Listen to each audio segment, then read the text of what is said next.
Hey everyone, it's Mr. Wobble94. I hope you're doing well today. I have a book review for you. This is a book I've been wanting to read for a long time. I found this author on YouTube quite a while back. His name is Adam Caesar, and his book is Clown in a Cornfield. Look at that cover, man. That very 1980s, very Richard Lehman cover. Just, I love it. It's beautiful, red and black color scheme.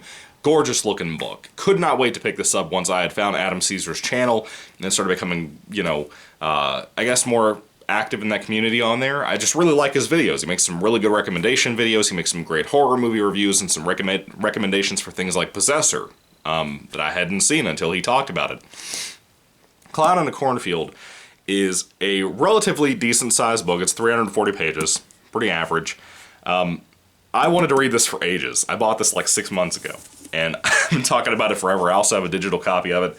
I think I accidentally bought that too because I forgot I had a physical copy, or the other way around. Maybe I forgot I had a digital copy and I bought a physical copy too. It was something like that. Anyway, really solid book. Really solid book. I really enjoyed it for the most part.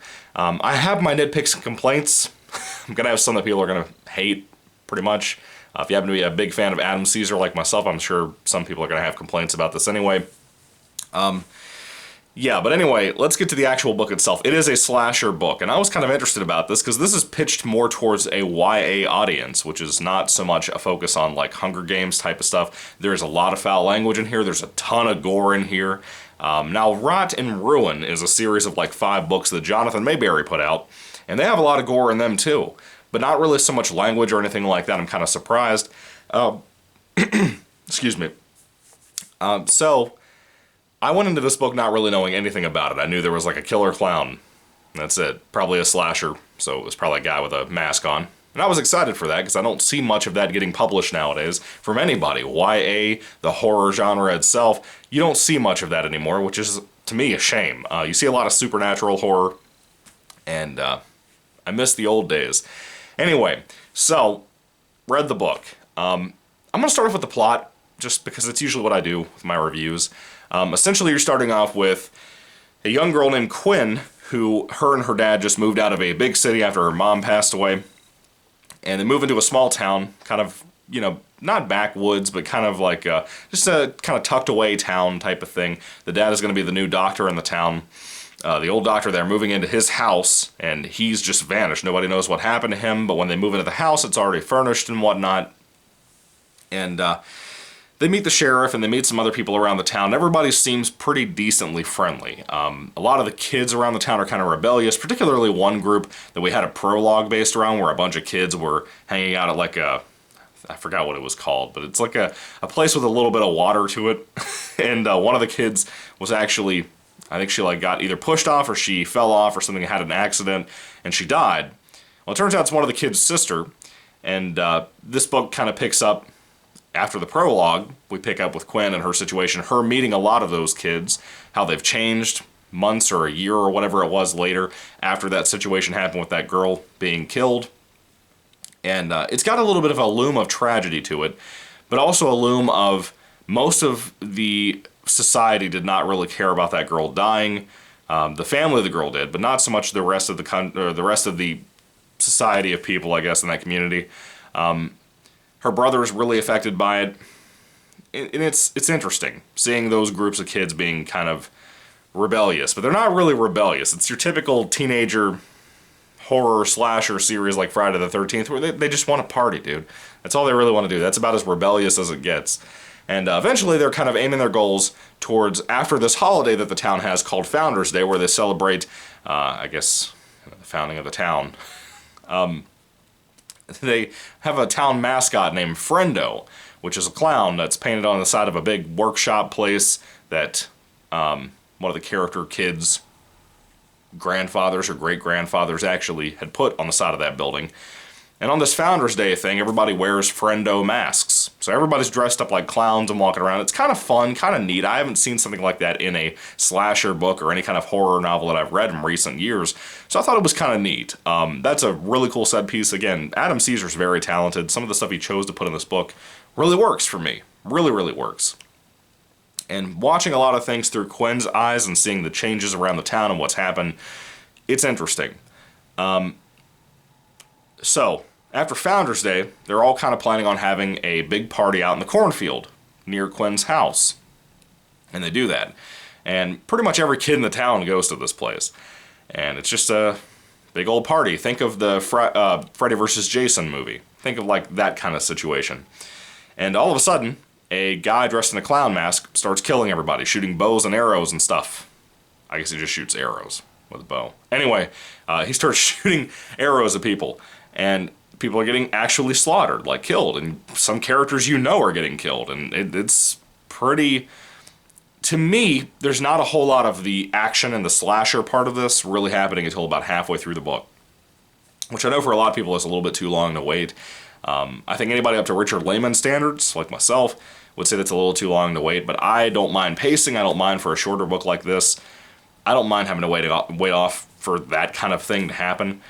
And I think the pacing, for me, worked well. I know a lot of people have said this book was kind of rushed feeling. I don't think so. Not from what I saw actually reading the book. I kept seeing that pop up a lot on Goodreads. It kind of surprised me. My complaints come in more with, again, all the setup for the Cornfield party. Literally, that's over halfway into the book when the Cornfield situation happens. Because Founders Day is a big part of the book. The introduction to the characters, which they aren't really the best characters ever. They're kind of, again, slasher feed, basically. You're just waiting for them all to die, basically. And you have a little bit of a touch of personality or whatever about each of these characters, a little bit of understanding about who they are, what they like, but you don't really have a sense of the character. They don't really have a long enough life yet to really blossom into a real person. It's the kind of thing where even with the pacing of this book, I don't think that Stephen King could have even made it more effective as a bunch of characters. Anyway, I really, really, really, really, really like the book. If you're a slasher fan, I think you have a lot to like about this book. I think there's a lot to enjoy about this book. Again, if you like gore, there's a lot of gore in here. I'm surprised for a YA book. I thought it would be more censored. And from the beginning, when we first started having some of the killings with the arrows and stuff, I genuinely thought there wasn't that much gore to it. And I'm gonna be honest with you. It surprised me with some of it in here. It was genuinely horrific with some of it. It's not torture porn by any means. It's this interesting Friendo the Clown slasher idea. I thought it was really cool. I really enjoyed that aspect of the book. Now, my complaints. Again, the characters aren't that weak. That's fine. I think Adam Caesar's writing style is actually very solid. Very Stephen King enforced, which was interesting to me. It's also not, because every modern horror writer is influenced by Stephen King pretty much, including myself. So it's kind of... It is what it is. But now, we go on to the further portion of this book that I have an issue with. There's a lot of SJW nonsense political talk throughout this book that honestly, it plays so much into this book. And when you realize that, you're either one of two ways. You're either fine and you buy it and you move along, or you get over it and you... maybe even like it, I don't know. I wasn't a fan of it. I think it wasn't as simple as whining about something, you know? It wasn't as simple as whining about some societal thing that people think is important nowadays. It wasn't so much that, it was straight up preachiness. Like, there's one character who gets captured at one point, and this guy starts whining about global warming. The Captee, mind you. Now they're telling him, hey, you're gonna die. I'm going to take you, and you're going to die, and I've kidnapped you now, and I've got you. And this person is freaking out about climate change, of all things. It's embarrassing. It's frankly embarrassing, and I know Adam Caesar, he is too smart of a man to have done this himself.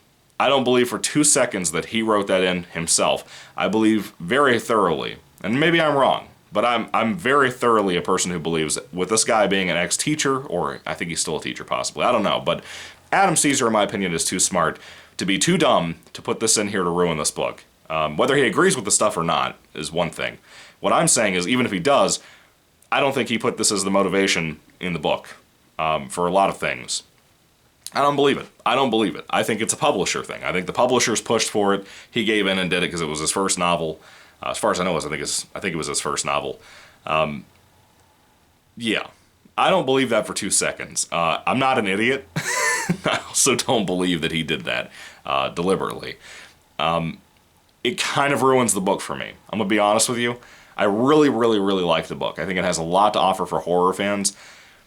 But I do not need political pushings in every single thing that I watch or read nowadays. I don't care if it's comics, those get ruined for me now. I don't care if it's movies, those get ruined for me now because of a bunch of butthurt celebrities. I'm not saying Adam Caesar's a butthurt celebrity.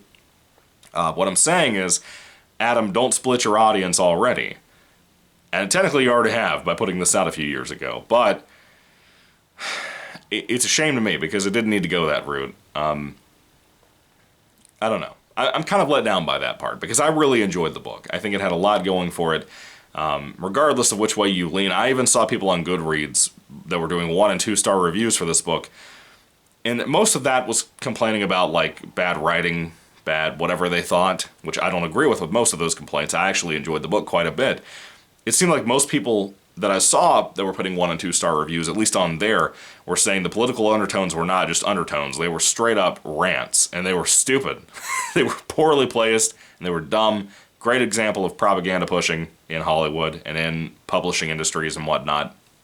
It's a great reason why I don't buy many new authors. Not that I wouldn't buy this book. I enjoyed it. Adam Caesar's very talented. You can tell already he's got a lot of work that he could probably put out some good ideas. I hope that they get... I hope that we get more work from Caesar. He's a good writer, a really good writer. I enjoyed writing him. It's an easy to digest writing style, clever quite a bit. I think some of this writing is actually pretty clever for the way he twists up certain words and certain sections of the book. I thought he did a lot of interesting stuff with this book. And as a slasher fan, I mean, it really fulfilled what I wanted from this. I was surprised by that because at first it wasn't. At first, some of the kills were kind of a letdown. And when you really get into the actual like Cornfield massacre situation, it's hardcore. It's some really hardcore, chaotic stuff. And I don't know if I'd recommend this to a YA audience because a lot of them I don't think can handle this because of the kind of ways they are nowadays. And the kind of crap they're used to reading. So anyway, that's my personal take on Clown in a Cornfield. There is some great, great stuff in here, but there's some really stupid garbage in here too. It just kind of throws it to the side a little bit, kind of throws you off from the enjoyment. This probably would have been closer to a higher rating than what I'm planning on giving it here. And that'll probably shock you when I say it because of how interested I was in it. There's a couple of twists, one in particular involving a character, and, well, really 2 characters, that I thought was ridiculous, frankly. It just came out of nowhere, just absolutely nowhere, no hints to it, nothing like that, completely stupid. There's some nonsense in this book at times, but the rest of the book is really great, and I mean that. I think it's great. I genuinely enjoyed most of it. When it comes to Clown in a Cornfield by Adam Caesar, I would rate the book on a 5-star basis. I would give it a 4 out of 5 stars. I really, really like this. I really recommend it to you guys. But man, prepare yourself for some stupid garbage thrown in here with the political stuff. I don't want to call it undertones because it's not undertones. It's just straight up rantings the way Stephen King does that. It drives me nuts. I don't understand what authors don't understand about doing that. You're already splitting your audience. Already. It's a shame, in my opinion. But anyway, what are your thoughts on Clown in a Cornfield? Did you guys love this? Did you hate it? Put your thoughts and comments down below. I'd love to hear what you have to say.